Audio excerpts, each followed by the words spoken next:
Hello, hello, good morning, good afternoon, good evening, wherever you are in the world. You are very welcome to the official launch of the Mercedes-AMG F1 W12E performance car. The machine in question is lying in wait just around the corner there. You will be the first to see it very shortly. But in the meantime, let's have a conversation with Toto Wolff ahead of the 2021 season. Here he comes, looking very well. How do we find you after the winter break? Refreshed? Yeah, the break wasn't really long between the last race and the first. Is only 12. How long did you actually have off? Did you even have a break? Yeah, I had off around Christmas and the New Year, and that was really nice. I spent it with my wife Susie and my children, and really enjoyed it. Excellent. Well, as I said, you're looking well, but we're about to head into a new season. You'll be taking 7 titles on the bounce with you. That sounds like a team that has the experience to possibly make it 8.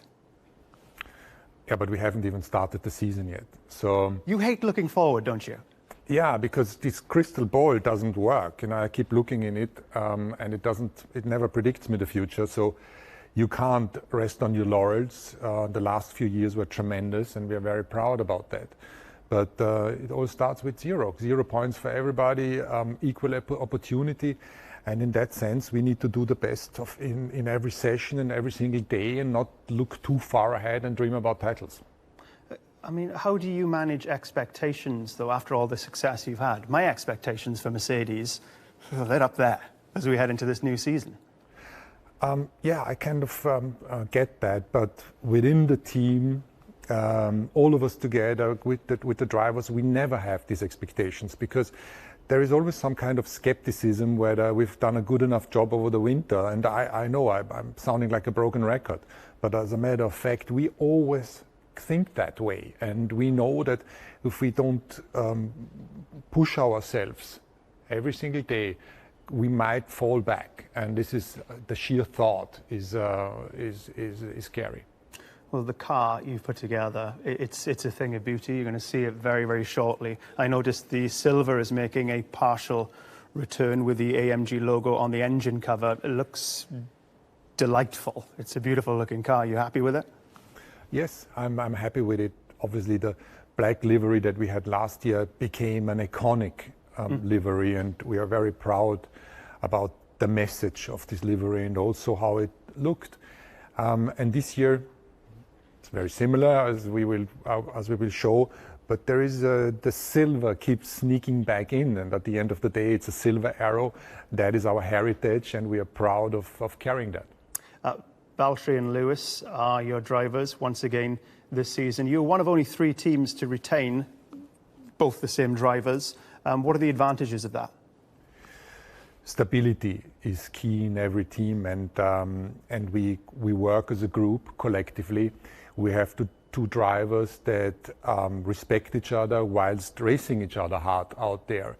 The development and the inputs that we get from both of them are very valuable for the team. And at the end, it just works.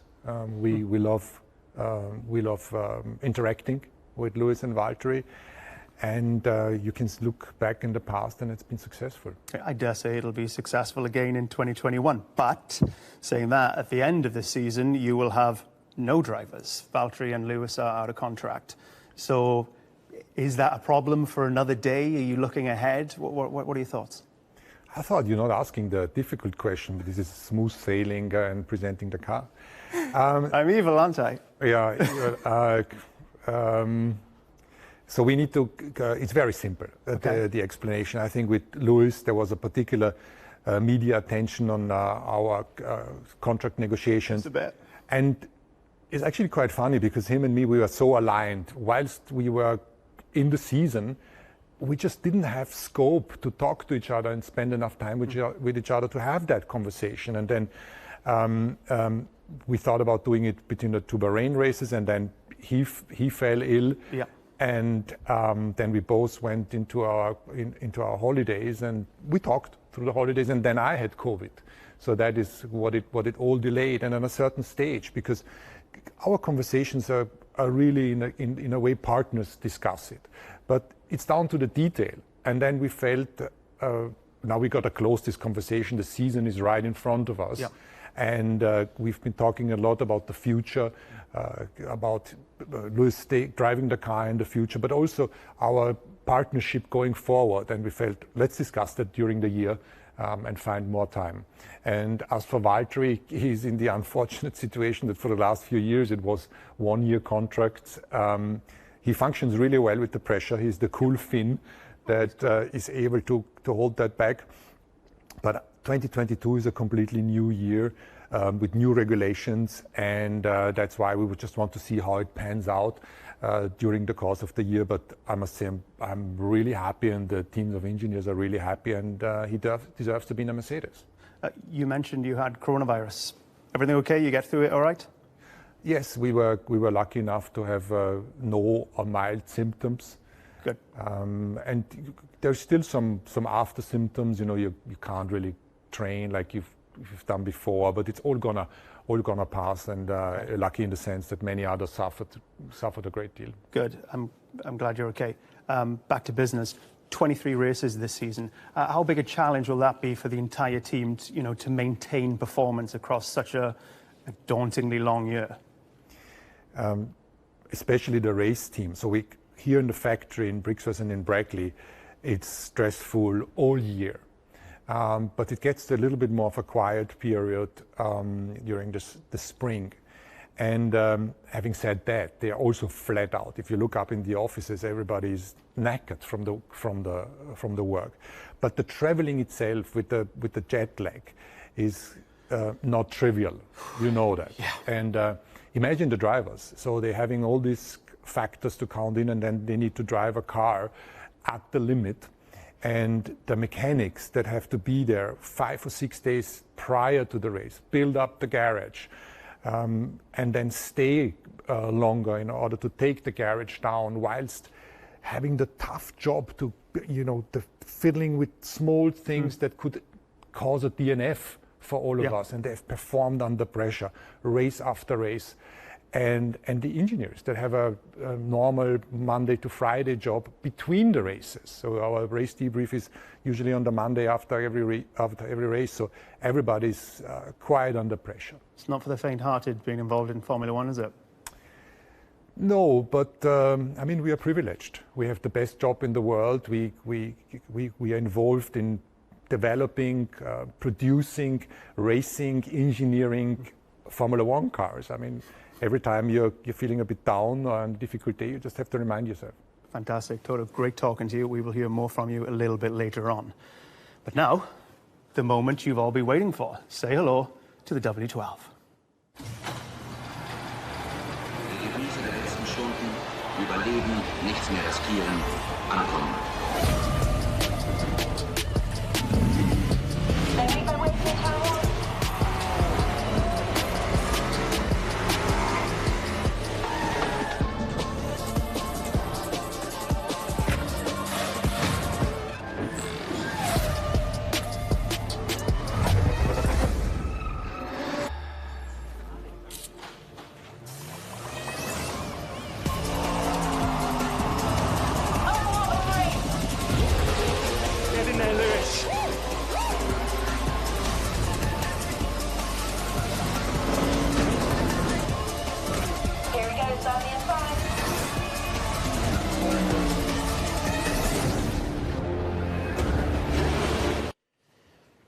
And there it is, a thing of beauty, I'm sure you'll agree. Joining us now, the two men who will drive the W12, Valtteri Bottas and Lewis Hamilton. Gentlemen, fabulous to see you. Really, really good to see you.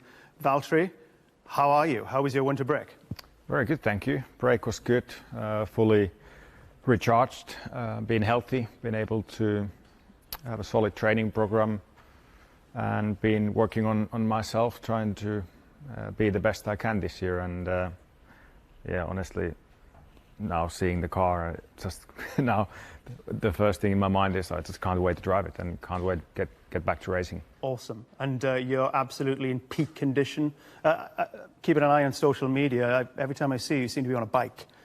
I feel like you've done a lot of mileage. Sometimes on ski-doo or snowshoes or rally car, these kind of things. But No, I'm not at the peak yet. The thing is, we're not racing yet. And you know, in terms of physical point of view, F1 is quite different to many other sports. We have 23 races, and you kind of try to micro peak to each of those. What lessons did you learn in 2020 that you're bringing to 2021? A lot of lessons. Again, it's so much things in this sport that you learn about yourself, and the opportunities to be better driver each year if you take those on board. And I think the main thing over the winter and over the break with the processing and learning of things has been the self-honesty.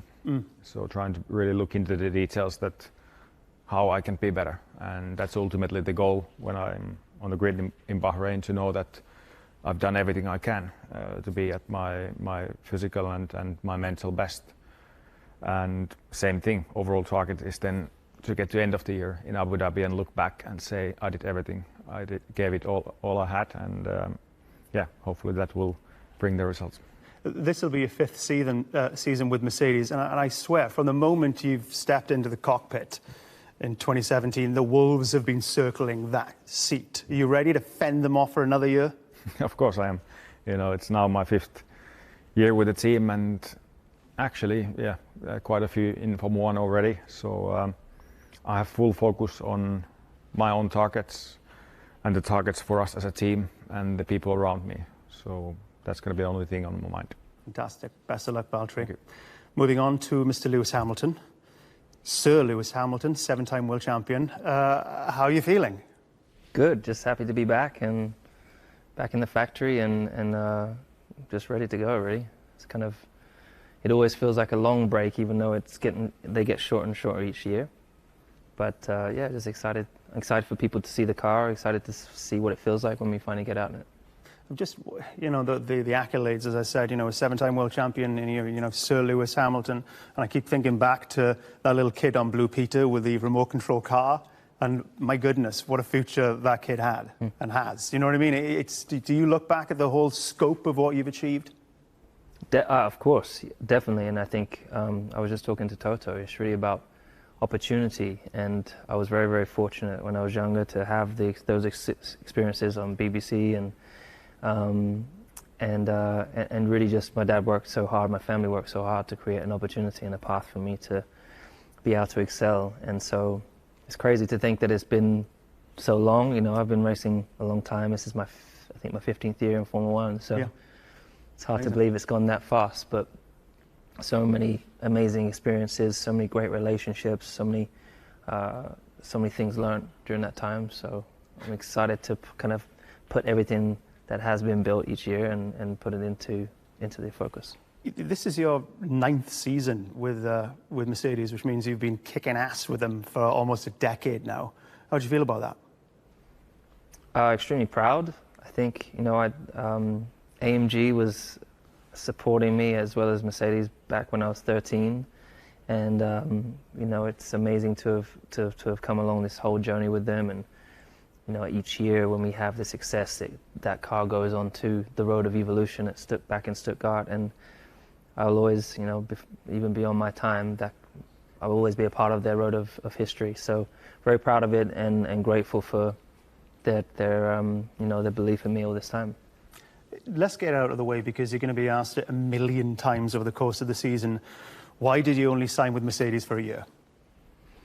Well, I mean, firstly, I'm kind of in a fortunate position where I've achieved most of the stuff that I've wanted to achieve up until this point, and so there's no real need necessarily to plan too far ahead in the future. I think we're living in quite an unusual period of time in life, and I just wanted 1 year as a then we can talk about if we do more and keep adding it one if we have to. So is that quite low down the priority list? I'm assuming your main focus for 2021 is to win an 8th title. The main priority for 2021, in the past it was about just winning championships, but now it's really pushing for make real. You know, last year there was a lot of discussion about equality and inclusion, and I think there was a lot of talk. This year it's all about pushing for diversity and really making sure that action is taken. So that's kind of at the core of the drive for me. But of course, we exist to win. So that's what all these guys here, guys and girls here, are working towards. And so that's my goal, is to deliver that for them. Let's bring Valtteri back into the mix. What's it like being this man's teammate? Because, you know, he's an inspirational chap, but he's also, as a teammate, an absolute nightmare. It's motivating, it's challenging for sure. And yeah, of course, you know, we're teammates, we're working as a team. But at the same time, no doubt, you know, when we put the racing helmet on, then it's time to race against each other. And we hate losing, we love winning. And naturally, when you're in the car, every time you try to beat everyone, including your teammates, because you're in the same car, and it's a good benchmark. But everything what Lewis has achieved in Formula One, obviously, that's now the best benchmark you can really get, and it motivates me. Of course, I'm more always focused on myself, because I feel like it's important to prioritize where you put your energy. So I really try to work in terms of my performance, how I can be better, basically have that topic on my head every single day. But yeah, it's an extra motivation. But yeah, you know, so far it's been really good working with Lewis, and I think we've been able to, with the teamwork we do, to really push to get the team forward. And because we know that, you know, if we want to keep winning titles, we need to team up and work together as well. Would I be right in saying that Valtteri is probably up there at the top of the stack, your favourite teammate you've ever had? Yeah, absolutely. I think the working relationship has been pretty special over these years, and I think it's down to, we've always talked about the respect, but every year Valtteri's churning away and pulling out lap times and performances that are very, very hard to beat. And so it keeps me on my toes, that's for sure. It's only natural you're going to keep one eye on your teammate, but I was wondering, there's a lot to get excited about this season, and as a fan, I'm very excited to see what Vettel can do at Aston, what Mick Schumacher can do with Haas, what Carlos can do with Ferrari. Are you boys excited by that, or could you not care less? Me personally, I get excited by that. You know, I grew up watching Formula One, so I'm at the core a fan of the sport, and seeing that things maneuver, things change. Obviously, here's stay the same in terms of the driver lineup, but also it's the first year that we've had the cars. It's the same car as the previous years. The first time I think that's happened in the sport. I don't know if the fans know, but we've had there's this downforce adjustment that's been made for this year, which does mean that it's going to be, the car won't be as fast, at least at the get-go. But we'll get closer racing? Sorry? We'll get closer racing, perhaps? Who knows? I don't know really why they've done that, except for bringing the cars closer. Then we've got tyres that aren't as fast as the previous years, so there's a few... Really getting us excited about this new season, Lewis. Well, it just adds a new element into the mix. You know, the tyres, you know, we don't know how these are going to perform, what the limitations are. And then, yeah, looking at the other teams, you've got a stronger setting. I think you'll see probably at the Red Bulls. You've got Ferraris, again, got I think a really great new fresh setting. And then you've got Sebastian taking over all his great experience and expertise, and they are ramping up. They've had they nearly won in Turkey last year. So I'm excited too. Lewis is excited by what's going to happen elsewhere on the other teams. What about yourself, Valtteri? Are you in the I couldn't care less camp?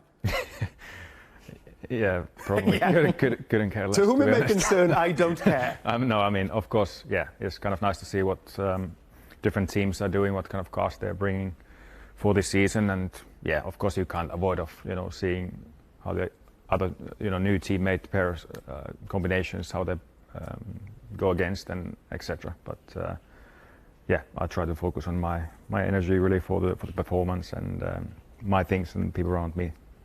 Big picture stuff though, who do you think are Mercedes' biggest threat this year? You've got to say that Red Bull were frighteningly quick in Abu Dhabi. My feeling, yeah, at the beginning of the year could be Red Bull if I had to guess now, but obviously, like Toto doesn't have the crystal ball that works, I don't also have it, so but it could be surprises. You just never know. There's lots of new drivers, and McLaren with the Mercedes power unit, Ferrari after tricky last year. We'll see. Back to the car. Lewis, does it ever get old seeing, the car you're going to be racing in at the start of the season? Essentially, are you boys on Christmas Day right now?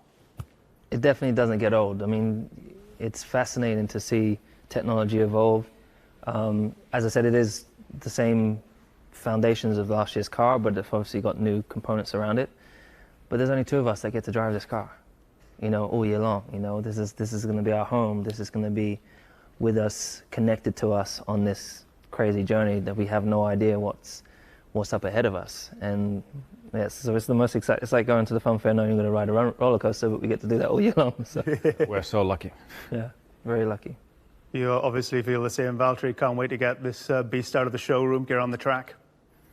Yeah, honestly, can't wait. Obviously, it's not long to go anymore. We'll start testing on 12th. So yeah, just waiting for that, and lots of preparation has been done for it, and a huge amount of hours by about 1,000 people to get this beast ready. So looking forward. Gentlemen, absolute pleasure talking to you. Thank you so much for your time. Best of luck with the season. Thank you. Thank you, guys. So that's what the drivers think.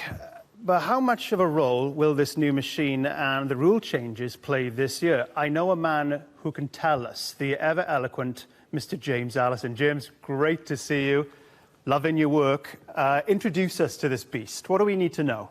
Well, you'll know if you look, it doesn't take much more than a glance to see that it is an old friend in many ways. Yep. Same monocoque as last year, same gearbox as last year, lots of the same structure underneath as last year. But look a little closer and you'll also see there's some fairly significant differences. Just a glance at the side pod there and you'll see a rather sexy looking bulge in the engine cover, which is hiding some of the work that our friends at HPP have done to squeeze more horses into that power unit for us for the year. And across the whole car, it is actually dressed in new clothes, new aerodynamic finery that we hope will make it a successful car. The bit we're not showing you... What's going on here? You're covering something there. The bit we're not showing you is down along the edge of the floor. That area is the area that was most affected by the new regulations, where they tried to pull performance away from the car by changing the floor regs. And down there's a bunch of aerodynamic detail that we are not quite ready to release to the world. Not because it's not there, but because we don't want our competitors to see it. We don't want them starting to try and put similar things in their wind tunnels. Just buys us a couple of weeks extra. So essentially there's something so juicy under there, you're almost certain your competitors will steal that. I think we all look very closely at what our competitors do. So we know our competitors will be looking, and we don't have to show it yet, so we're not. So what has been the main area of development, would you say? Because I know you said it's very similar to last season, but what is the absolute newest item on this car? Well, I mean, if you leave the power unit out of it for the moment, because that's HPP's responsibility, but here in Brackley, the main area, of course, has been the aerodynamic development, because most of the sort of substructure of the car was carried over from the year before. So aerodynamic development to put as much downforce on the car as possible, but elsewhere on the car, developments to try to make it so that the bits underneath can live longer, so that we don't have to replace them so often, so that in a budget cap, we can operate more efficiently. Okay. And how has it been putting this beast together during a global pandemic? Nightmarish? No, not nightmarish. We are lucky in many ways here. Lucky, I guess, globally as a sport, because we did take, as a sport, some good decisions about how to handle the pandemic. And that's the reason why big chunks of this car are carried over for all the teams on the grid. That was a sensible choice in a year where we knew that the supply chain would be disrupted by COVID. But then we're lucky in a second way, which is we have good facilities here, we have good IT infrastructure that's allowed us to sort of spread out both to home and in the factory, and allowed us to keep functioning in a very different way of working, but we have been able to keep that workflow going and produce this car in a decent way. What would you say to anybody who says that 2021 will just be a carryover from 2020 for Mercedes? They'll win.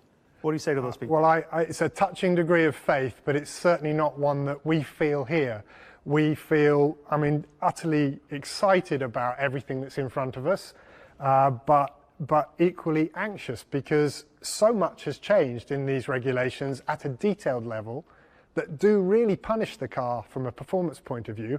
Have we done enough to recover back that performance better than our competitors? None of us know, and yet we know we really care about it, and so the anxiety is quite high at this time of year. Exciting times ahead, James. Always a pleasure talking to you, always educational. Thank you for your time. Let's bring in Toto Wolff for the final straight. Toto, it's the beginning of a new era for F1 with the budget cap. How important is that for the sport? The budget cap is extremely important in my opinion because the costs were escalating over the last 10, 15 years, and it became not sustainable anymore. And in that way, we are now operating in the same financial framework, and it becomes exciting because there will not be many differences in terms of spending between the teams. And we love the challenge. We have taken it on. It is at times very painful because all your processes need to be adapted in the end to achieve more efficiency. And we found out during the process that actually efficiency means performance. And the group that has worked around the project did a fantastic job, and I believe we're in a good position to extract the most of the limited resource that is available. I spoke to Lewis and Valtteri earlier about maybe checking out the rival teams. I wonder what your mindset is. Is there a team out there right now that's giving you sleepless nights that you think maybe they've got the measure of us this year? We respect every competitor, and I think there is a handful of teams that can do a good job this year and for sure next year. But at the end of the day, pre-season, the gossip that you hear around car performance or power unit performance is just noise. So if you want to get entertained by gossip, then you can listen. I hope that you enjoyed the live feed in whatever time zone you have been. I personally did. It's fantastic to come back and finally get going. The camaraderie and the excitement and energy that this place has is something that I have great pleasure in seeing.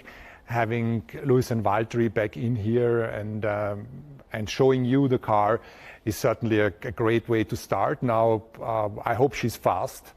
We will see in Bahrain at the first race, and we will do everything to make her faster during the season. So thank you for all of your support.